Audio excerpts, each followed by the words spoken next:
One of the things here that we're seeing a lot at the event is, of course, the issue of real estate. People want to hear ideas where they could live after they immigrated to Israel. Some, of course, planned before where they want to live. Shalom Yehuda Oliva from the Green Ramot Project. Shalom, shalom. How are you? So, Good. You know what? First of all, what are people looking for? You're meeting the immigrants. What are their first questions? What are they looking for? It's really interesting. People are really puzzled. They came to Israel. Many of them are not knowing where to go, where to live, where to buy the apartment. And we are in a way helping them to analyze their situation, analyze their financial situation, and try to give them the right and good advice. And sometimes when we're talking about Anglo Olim immigrants, the standards are North American. They're used to the homes, they're used to the American standards, and you don't always get that in Israel. So before we talk about your project, is that really you're seeing? No, it's no more this way. This used to be many years ago when Americans and French people came to Israel from big homes, and the situation here was in Israel in a way backwards. But you can say today that two things happened.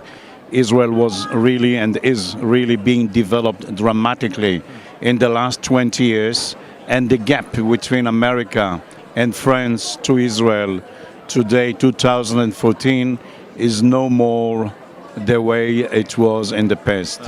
Add to it the following situation, that prices of real estate in Israel came to be that high, and so I must say outrageous, that there is no more a situation that your property in America was millions of dollars and the property here in Israel is in such a low price. No way. Prices here are really very high, and you have to be ready for this. So when people see the high prices, sometimes they go to the periphery, sometimes they go far out. But you're actually working on a project in Jerusalem. Tell us about that. Yeah, I must agree with you that there is no choice today for many Israelis and so for many Americans to start thinking about going more to the periphery. I can tell you that about a year ago, I organized a group to go to Tzur Hadassah. Tzur Hadassah is about half an hour drive to the south from Jerusalem. And I was sure that because of the really high prices of real estate in Yerushalayim, Tzur Hadassah must be a good solution to many Israelis. And this what really happened. Tzur Hadassah was a place that very few religious people were there. And I'm happy to say that I was able to bring them like 30 or 35 religious families. They came together as a group. And not really came together, but we tried to do a kind of getting together of them. But they're very happy that they did this kind of step, because they were not able to get for a reasonable price a residential solution for them in Yerushalayim.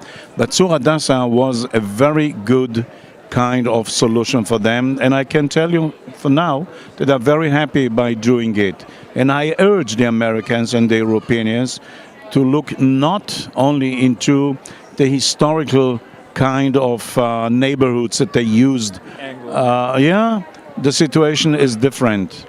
Israel is today wide, and you can choose yourself many places in many different places, and no doubt that to go to the periphery is in a way serving you and serving the country. And now you're also talking about a group building in Ramot, in a neighborhood not inside Jerusalem, but part of Jerusalem. Right. This is a very good idea, because you are not in the very center of Yerushalayim, but you are 5, 7, 8 minutes drive from the very center of Yerushalayim. We're talking about a project which is at the entrance of the Ramot neighborhood.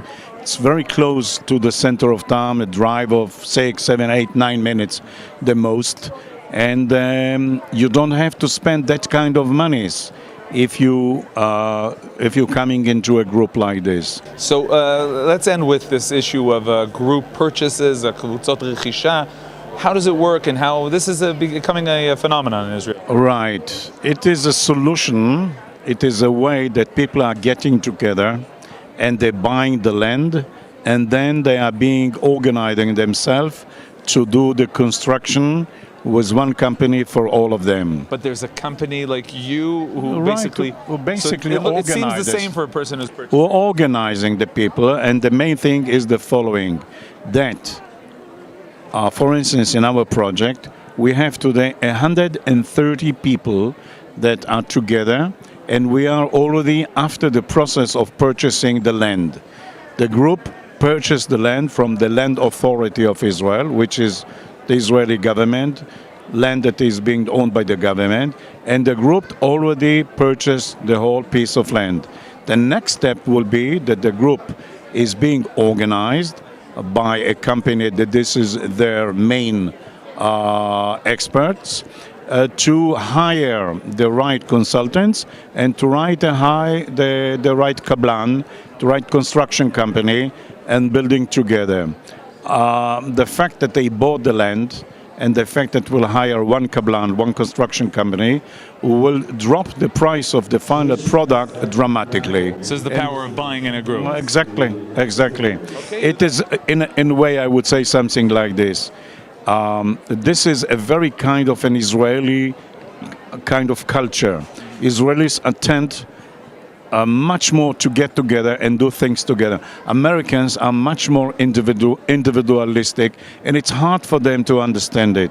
But I can say that I'm very proud of the fact that there are also American families who joined our group. Joining these groups. Yuda Oliva, thank you very much. Thank you very much, Yoni. Good luck to you. And I love the program of Arut Sheva. Thank you. Bye.